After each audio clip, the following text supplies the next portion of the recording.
माँ दशभुजांक 5टी हाथ में 5टी मोबाइल आउ माँ भी देइछंती सेल्फी पोज। खाली जे माँ दे नाहांती तांको सहित सरस्वती लक्ष्मी गणेश आउ कार्तिक भी पोज देइछंती।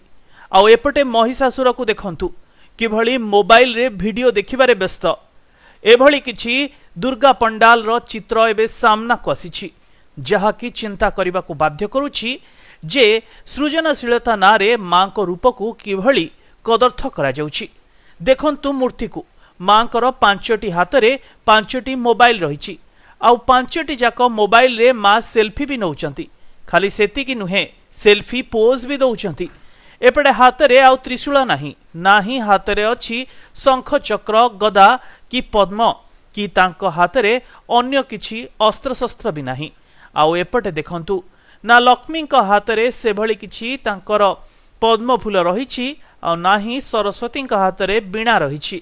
एपटे गणेश भी मोबाइल फोन रे सेल्फी उठेबारे व्यस्त आउ कार्तिक भी सेपटे सेल्फी नौचंती। महिषासुर को देखंतु तार जमा भी भय नाही। से सोई पड़िछि आउ हाथ रे टैबलेट रे कौन सबु देखि पकौछि। आउ एपटे माँ महिषामर्दिनी ता उपरे चढ़ीचंती। सतरे याकू आमे कौन कहिबा?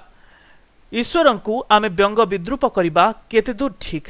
जदि सृजनशीलता अछि तेबे एभली रूपरे काहेकि माँ को रूपरे रूपायित करा जाउछि। समान ढंगरे गणेश पूजा समय रे मध्य मूर्ति को नहीं विवाद आस्थिला। तेबे एभली मूर्ति तैयारी करिबा केते दूर समीचीन? आउ अन्य पटे एभली मूर्ति देखि मन को गोटिए कथा भी आसुछि। वर्तमान समाज रे समस्ते सेल्फी आउ मोबाइल प्रिय। मोबाइल भितर एते पसिगलेनी बाकी सब जिनिस भूली गलेनी। कौन सतरे सेई मनीषंक देवादेवी भी सेई भली हेई गलेनी कि? ए प्रश्नर उत्तर भी आपण रखंतु। Bureau report, Pradeen TV.